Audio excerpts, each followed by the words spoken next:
Virginia McCullough has been sentenced to life, a minimum of 36 years, for murdering her parents. Her arrest was filmed by police officers wearing body cameras. We can show you some of that footage now, and I should warn you that you may find parts of it very distressing.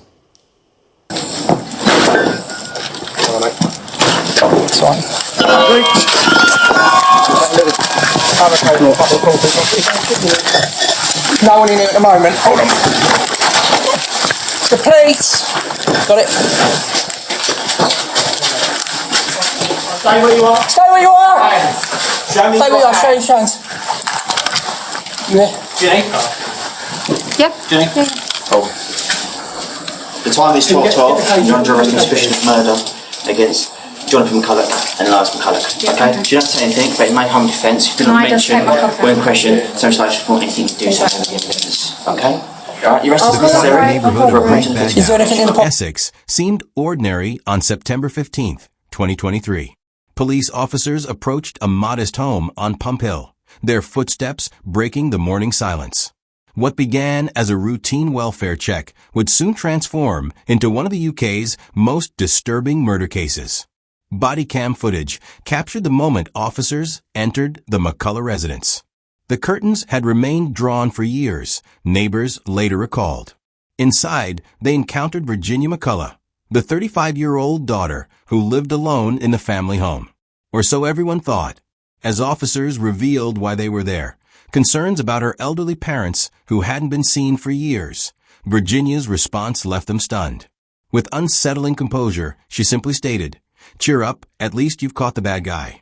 No panic, no tears, no desperate explanations. Instead, Virginia calmly led police through the house, revealing a horror that had remained hidden behind those perpetually closed curtains for over 4 years. In a downstairs bedroom, officers discovered a makeshift tomb constructed of breeze blocks, concealing the remains of 70-year-old John McCullough. Upstairs, in a bedroom wardrobe sealed with tape, lay the body of 71-year-old Lois McCullough, wrapped in a sleeping bag.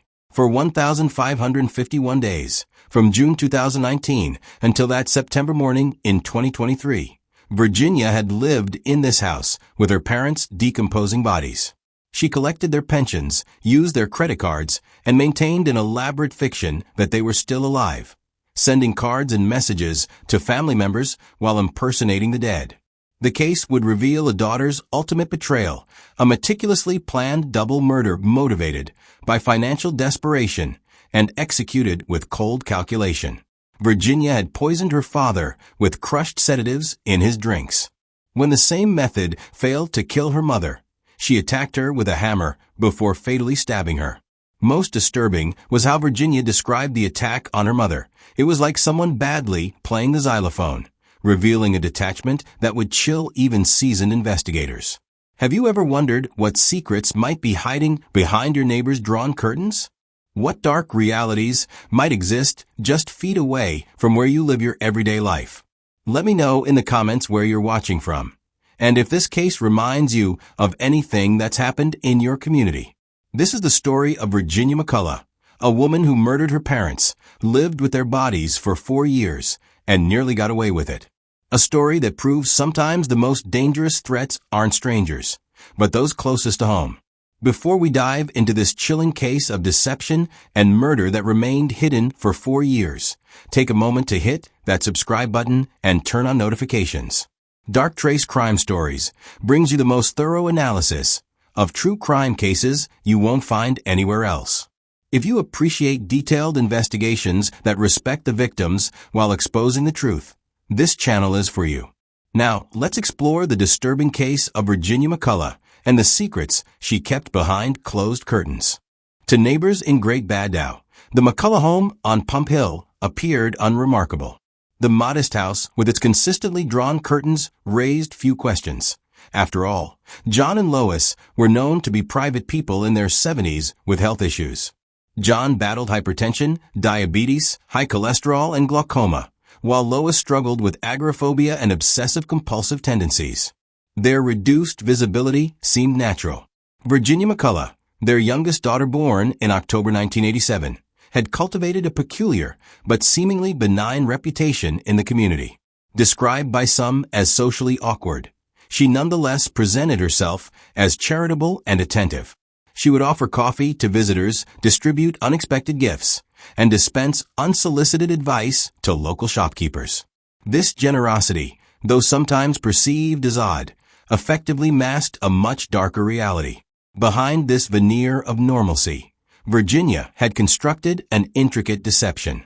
In truth, she was drowning in debt, having secretly accumulated nearly £60,000 on credit cards, many in her parents' names. She fabricated elaborate stories about online scams and fraudsters to explain away the financial hemorrhaging. While claiming to study art and promising her family this would secure their future, she instead funneled money into online gambling sites and personal indulgences. After murdering her parents in June 2019, Virginia's performance became even more elaborate. She systematically canceled family holiday plans and medical appointments. When relatives inquired about John and Lois, she offered a rotating carousel of excuses. They were traveling, they were unwell, they had moved to a coastal home, or they were simply unavailable. She intercepted mail, managed all communications, and maintained complete control over access to her parents.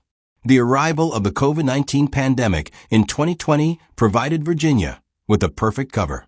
Lockdown restrictions and heightened concern for vulnerable elderly people made her parents' complete absence from public life seem reasonable. No one questioned why John and Lois were never seen on video calls, or why they communicated only through messages Virginia claimed to relay. Her deception extended to remarkable detail. She sent birthday cards signed with her parents' names, crafted emails in their writing style, and even purchased gifts supposedly from them. For Christmas and special occasions, Virginia maintained traditions, ensuring nothing appeared amiss to extended family members who received these tokens. Neighbors reported hearing normal domestic sounds from a house, the television playing, movement between rooms, all carefully orchestrated by Virginia to maintain the illusion of multiple occupants. She would speak aloud as if conversing with her parents when near open windows or in the garden, creating an audio backdrop for her fiction. To doctors and pension authorities, Virginia became a masterful impersonator. She forged documents, obtained replacement credit cards in her mother's name, and managed to collect nearly £150,000 in pension payments over the 4-year period. She even applied for additional credit in her parents' names, deepening the financial exploitation that had motivated the murders. The facade was maintained with such consistency that even when suspicions occasionally arose, Virginia had ready explanations. When a neighbor mentioned not seeing John or Lois for months, she explained they were avoiding public spaces due to health vulnerabilities. When mail accumulated, she claimed to be helping her parents organize their affairs during their extended holiday. For 1,551 days, Virginia McCullough maintained this perfect illusion, a daughter caring for elderly parents who, in reality, lay dead within the very walls where she slept, ate, and lived her daily life. The curtains remained drawn not to protect privacy, but to conceal a truth too horrific for anyone to imagine. Behind Virginia McCullough's carefully constructed facade lay a financial catastrophe years in the making. By 2019, she had accumulated nearly £60,000 in debt, much of it on credit cards opened in her parents' names without their knowledge or consent. This wasn't a sudden crisis, but a long-term pattern of financial exploitation that would ultimately drive her to murder. Virginia's relationship with money revealed profound dysfunction. While living rent-free in her parent home, she portrayed herself as an aspiring artist whose studies would eventually provide financial security for the family. This was pure fiction. In reality, she had no legitimate income source and relied entirely on funds siphoned from her parents' accounts and fraudulently obtained credit. When John and Lois questioned missing funds or unexpected bills, Virginia constructed elaborate lies. She invented stories about online scammers targeting their accounts, fabricated banking errors, and created fictional financial advisors who had supposedly mismanaged their money. These deceptions bought her time, but did nothing to address her mounting debt. Between June 2018 and September 2023, investigators documented over £21,000 in transactions on betting sites alone. This addiction formed a vicious cycle. Losses led to more desperate attempts to recoup money, which led to deeper debt, which required more theft from her parents. Virginia's financial manipulation extended beyond credit cards. She intercepted her parents' pension statements, redirected financial communications, and gradually took control of their banking affairs under the guise of helping them manage their finances. This gave her unfettered access to their resources while keeping them in the dark about their true financial situation. By early 2019, the situation had become untenable. Credit card companies were demanding payments, and Virginia's web of lies was beginning to collapse. Her parents, though vulnerable due to health issues, were becoming increasingly suspicious of the financial irregularities. Virginia faced a critical choice: confess to years of theft and fraud, or eliminate the only people who could hold her accountable. The financial motive behind the murders became crystal clear in Virginia's actions immediately following her parents' deaths. Within days of killing John and Lois in June 2019, she began systematically looting their financial resources. She withdrew nearly £60,000 from John's teacher pension and collected approximately £76,000 in state pensions over the next 4 years. Rather than using this windfall to clear her debts, she continued her pattern of irresponsible spending and gambling.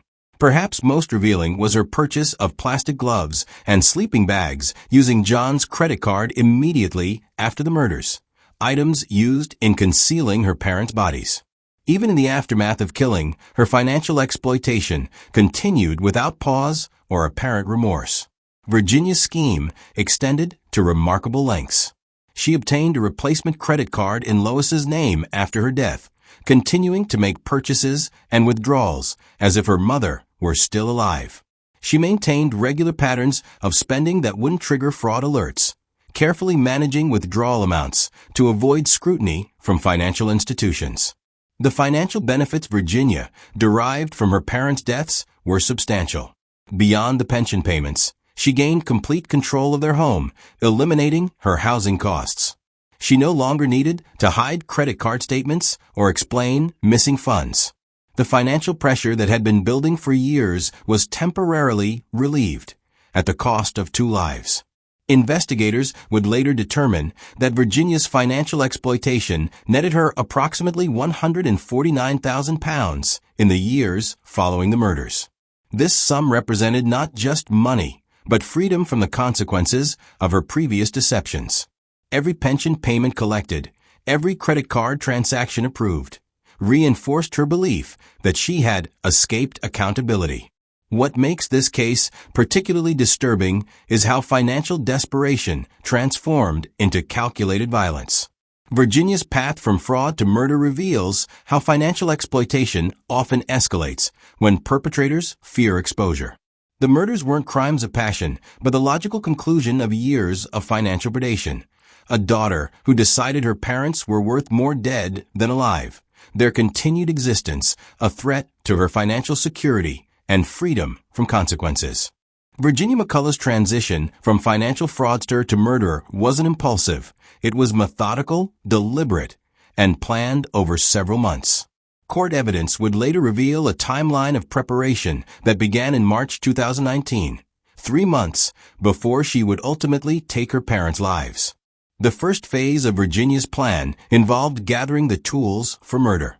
Beginning in March, she started stockpiling prescription medications, ostensibly collected for her parents' various health conditions. John McCullough's medical regimen included medications for hypertension, diabetes, high cholesterol, and glaucoma. Virginia requested refills more frequently than needed, gradually building an arsenal of pharmaceuticals that would later become her weapon. By April 2019, Virginia had acquired a pill crusher, a seemingly innocent device that would transform tablets into powder that could be easily dissolved in drinks. This purchase demonstrated clear intent. There was no legitimate reason for Virginia to crush her father's medications, as he had no difficulty swallowing pills. The only logical purpose was to disguise the drugs in food or beverages.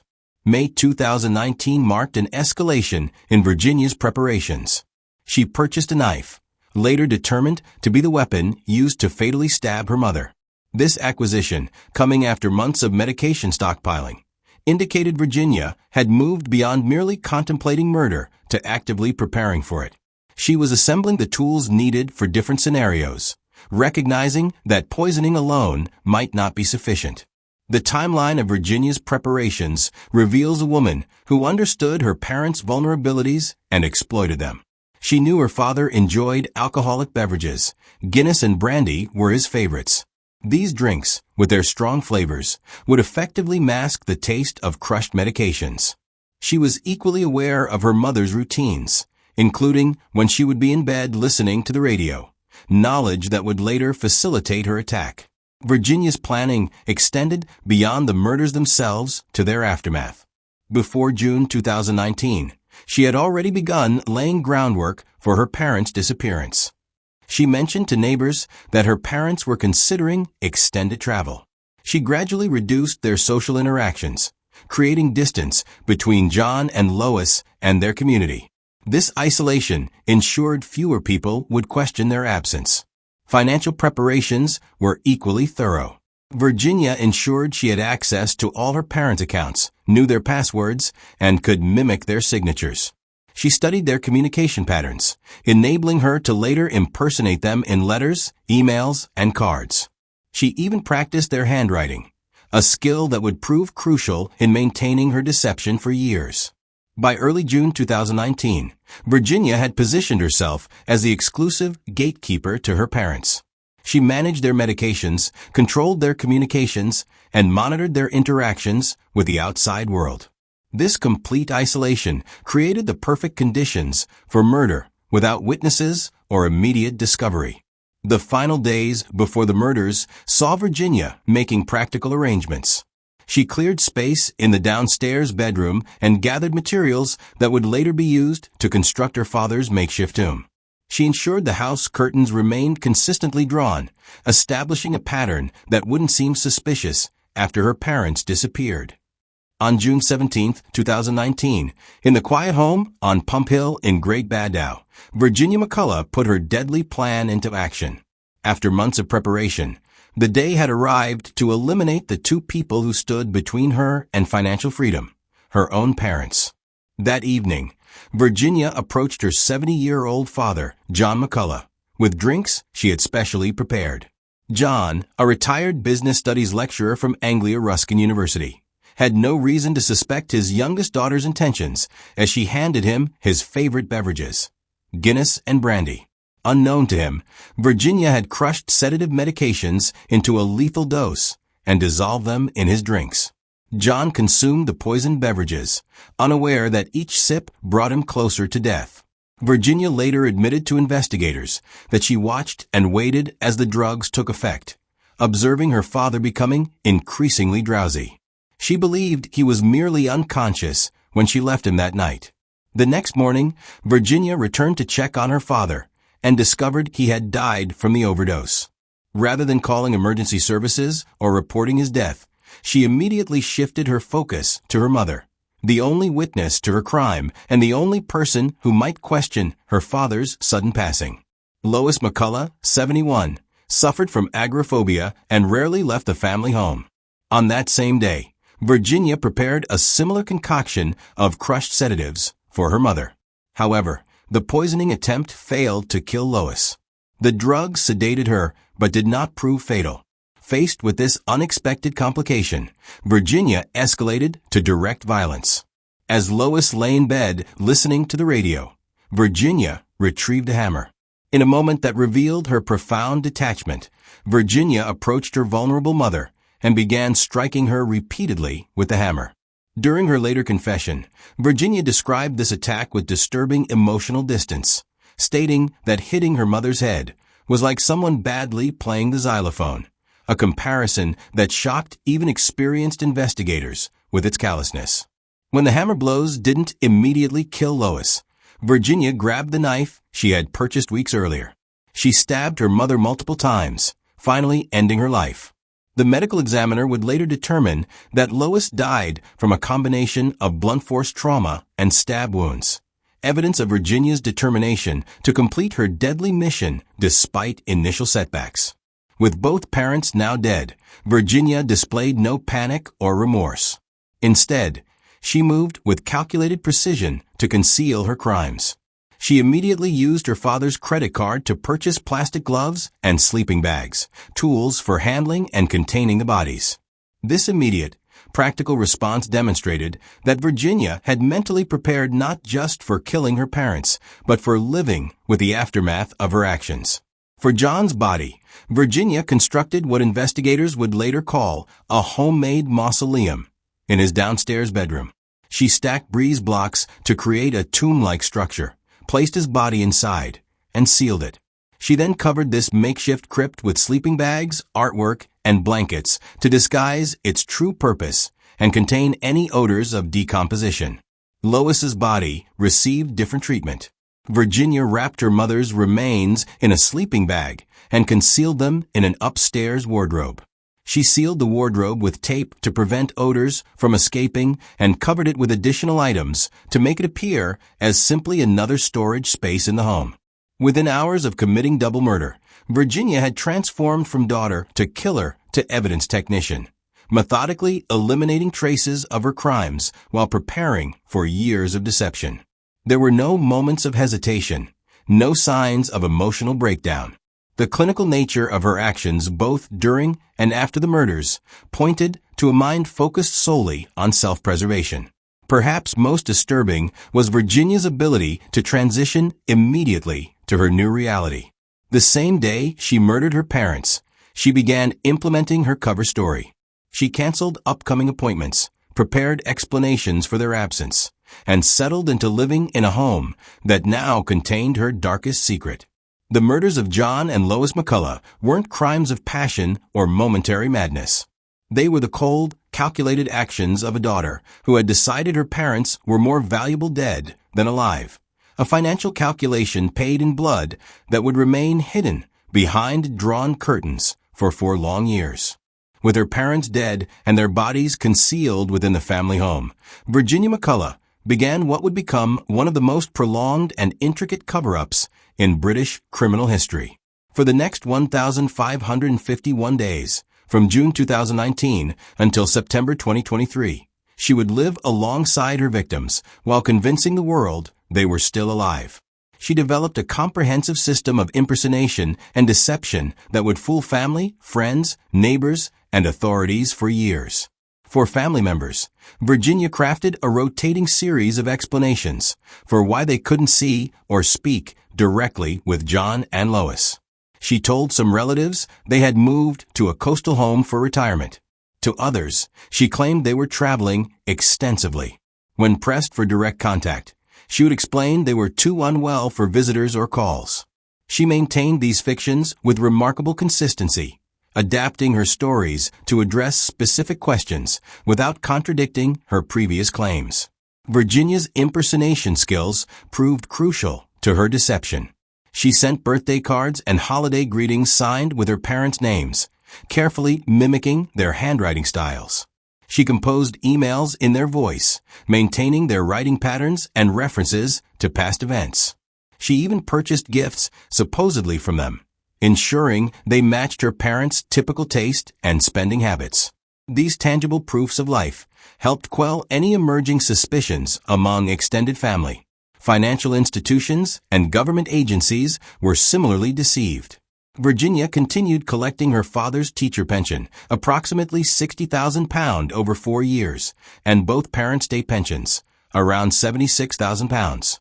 She managed all their accounts, paid bills in their names, and even obtained a replacement credit card in her mother's name after her death. The consistent financial activity created a digital footprint suggesting John and Lois were still alive and managing their affairs. Neighbors in Great Baddow observed the McCullough home's drawn curtains, but thought little of it. Virginia maintained regular patterns of activity that suggested multiple occupants. She would play different televisions in various rooms, move between floors at times consistent with normal family routines, and occasionally speak aloud as if conversing with her parents when near open windows. These subtle audio cues reinforced the impression that the elderly couple remained inside. simply choosing privacy. The arrival of the COVID-19 pandemic in early 2020 provided Virginia with an unexpected but perfect alibi. Lockdown restrictions and heightened concern for vulnerable elderly people made her parents' complete absence from public view seem not just reasonable, but responsible. When questions arose about why John and Lois were never seen, Virginia explained they were shielding due to their age and health conditions. The pandemic created a societal context where isolation was normalized, inadvertently strengthening Virginia's cover story. Medical appointments presented a particular challenge, as both parents had ongoing health issues requiring regular care. Virginia systematically canceled these appointments, providing various excuses to medical offices. When their GP eventually raised concerns about missed appointments, Virginia claimed her parents were receiving care elsewhere or were too anxious about COVID to attend in person. She intercepted medical communications and prevented any direct contact between healthcare providers and her parents. For 4 years, Virginia maintained this elaborate fiction while living in a house that had become both crime scene and tomb. She slept, ate, and went about daily activities just feet away from her parents' remains. The psychological compartmentalization required for such an existence speaks to a disturbing level of detachment, a mind capable of normalizing circumstances that most would find unbearable. The success of Virginia's cover-up relied not just on her deceptive skills, but on societal assumptions about privacy, family dynamics, and elder care. People naturally hesitated to intrude on what appeared to be a private family situation, especially involving elderly, vulnerable adults. This social reluctance to intervene created the perfect conditions for Virginia's deception to continue unchallenged for years. After 4 years of meticulous deception, Virginia McCullough's elaborate facade began to crumble due to one crucial oversight. She had underestimated the vigilance of her parents' general practitioner. By 2023, the family doctor had grown increasingly concerned about John and Lois McCullough's prolonged absence from medical care.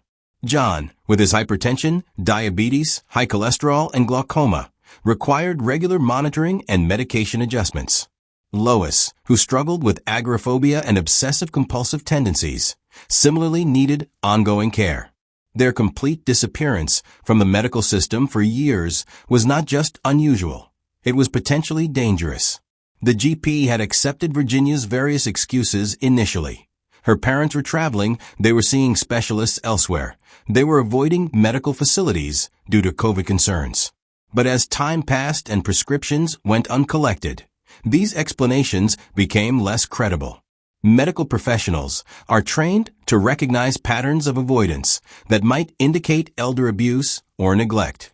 On September 13, 2023, the doctor took decisive action, contacting Essex County Council's safeguarding team with formal concerns about the welfare of 2 vulnerable adults who had effectively vanished from the healthcare system. This triggered an immediate referral to Essex Police, who dispatched officers to conduct a welfare check at the McCullough residence on Pump Hill. When police first arrived at the home, Virginia maintained her composure and continued her years-long deception. She assured officers that her parents were fine, but simply traveling, and would return in October. She appeared calm, reasonable, and entirely believable, skills honed through years of successful lying. The officers, lacking immediate grounds for concern, initially accepted her explanation, but noted the circumstances in their report. However, the doctor's persistent concerns, combined with the complete absence of independent verification that John and Lois were alive, prompted further action. On September 15, 2023, Essex Police returned to the McCullough home with a search warrant, determined to verify the welfare of the elderly couple directly rather than through their daughter's assurances. As officers entered the property and explained their intent to search the premises, Virginia's carefully constructed world collapsed. Faced with the inevitable discovery of her crimes, she made a stunning pivot from deception to confession.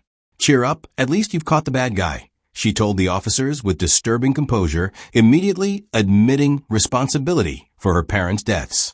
Virginia then led police through the house, revealing the grim secrets she had maintained for 1,551 days. She showed them the downstairs bedroom where she had constructed the makeshift tomb containing her father's remains. She directed them to the upstairs wardrobe where her mother's body lay wrapped in a sleeping bag. The officers, despite their professional experience, were shocked by both the discovery and Virginia's matter-of-fact demeanor as she revealed her crimes.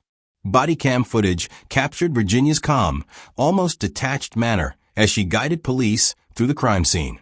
There were no tears, no emotional breakdown, just the practical cooperation of someone who appeared almost relieved that her long-running performance had finally ended. During her initial interview at the police station, Virginia provided a full confession. She detailed how she had poisoned her father with crushed sedatives in his alcoholic drinks in June 2019. She described attacking her mother with a hammer and knife when the poisoning attempt failed. She explained her financial motives and the elaborate measures she had taken to conceal the bodies and maintain the illusion that her parents were still alive.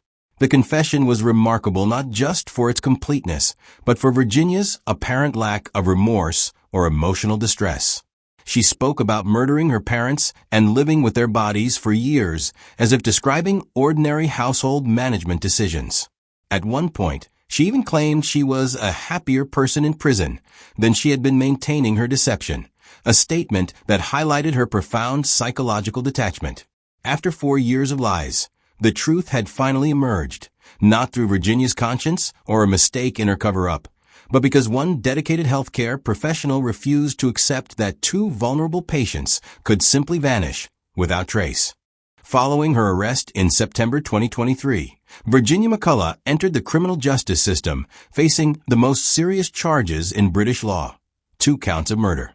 The legal proceedings moved with relative swiftness, unusual for such complex cases, largely due to Virginia's full confession and cooperation with authorities. On July 4, 2024, at Chelmsford Crown Court, Virginia formally entered guilty pleas to both murder charges. Her admission spared her family the trauma of a lengthy trial and eliminated any need for prosecutors to establish the facts of the case. The court accepted her pleas, and the proceedings moved directly to sentencing considerations. The sentencing hearing on October 11, 2024, revealed the full horror of Virginia's crimes to the public. Prosecutor Christopher Paxton, KC, detailed the calculated nature of the murders, the extensive financial exploitation, and the 4-year deception that followed. Medical evidence confirmed John had died from drug toxicity, while Lois suffered blunt force trauma and stab wounds. Physical evidence that corroborated Virginia's confession in every detail. Mr. Justice Johnson, presiding over the case, described Virginia's actions as showing a substantial degree of premeditation and planning and representing a gross violation of trust between child and parents. He emphasized the vulnerability of the victims and the cold-blooded financial motivation behind the killings. After considering all factors, he sentenced Virginia to life imprisonment with a minimum term of 36 years before eligibility for parole, one of the longest minimum terms ever imposed on a female defendant in the UK. The impact on Virginia's 4 sisters was devastating. In victim impact statements read to the court, they described being heartbroken by the betrayal and loss. They spoke of John and Lois as completely blameless victims who had been deprived of their retirement years and the joy of watching grandchildren grow. The sisters expressed particular anguish over the years of deception, receiving cards and messages supposedly from parents who were already dead, while Virginia maintained her elaborate fiction. Community reaction in Great Baddow mirrored the family shock. Neighbors who had accepted Virginia's explanations for years expressed disbelief and horror at what had occurred behind the drawn curtains of the McCullough home. Local shopkeepers who had interacted with Virginia regularly, accepting her gifts, listening to her stories about her parents' travels, struggled to reconcile the seemingly eccentric but harmless woman they knew with the calculated killer revealed in court. Detective Superintendent Rob Kirby of Essex Police, speaking after the sentencing, described Virginia as an intelligent manipulator who had executed her plan for monetary gain and lived alongside her parents' bodies for years.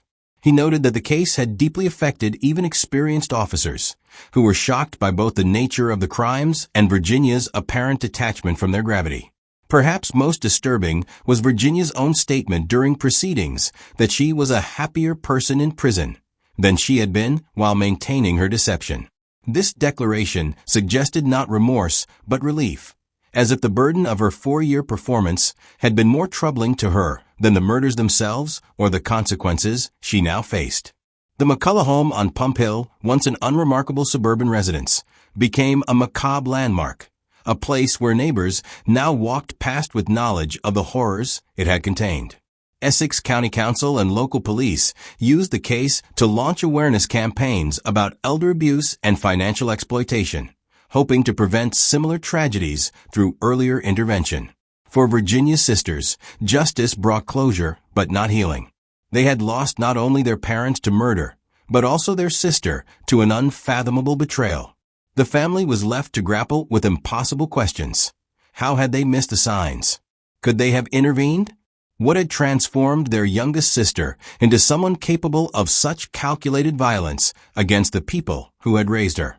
As Virginia began her minimum 36-year sentence, the case entered British criminal history as a disturbing reminder that sometimes the greatest threats to vulnerable people come not from strangers, but from those entrusted with their care. The Virginia McCullough case stands as one of the most disturbing examples of familial betrayal in recent British criminal history. What makes this case particularly haunting isn't just the murders themselves, but the 4 years that followed. A period where a daughter lived alongside her parents remains while systematically exploiting their identities and resources. This case has fundamentally changed how many view the quiet homes in their neighborhoods. Behind drawn curtains and polite excuses, vulnerable people can disappear from the community's awareness. The McCullough murders have prompted many families to establish more robust communication protocols with elderly relatives, direct video calls, regular in-person visits, and verification systems that can't be easily circumvented by a single gatekeeper. Virginia's betrayal represents the ultimate perversion of the parent-child relationship. John and Lois raised their daughter, provided her with a home, and trusted her as their caregiver. In return, she calculated their worth in purely financial terms and eliminated them when they became obstacles to her continued exploitation. This cold arithmetic, parents valued only for their pensions and credit, reveals a disturbing absence of basic human empathy. The 36-year minimum sentence Virginia received acknowledges the exceptional gravity of her crimes. Yet no prison term can restore what was lost. 2 lives cut short, a family shattered by betrayal, and a community's sense of security fundamentally altered. As we conclude this examination of the Virginia McCullough case, remember that awareness and vigilance are our strongest defenses against similar tragedies. Direct contact with vulnerable loved ones isn't just a social nicety. It's a crucial safeguard. Financial irregularities aren't merely administrative concerns. They're potential warning signs of deeper exploitation. If this case has affected you or made you think differently about vulnerable people in your community, please like this video and share your thoughts in the comments. Subscribe for more in-depth crime analysis that goes beyond the headlines to examine the social factors that enable these tragedies and the lessons we can learn to prevent them.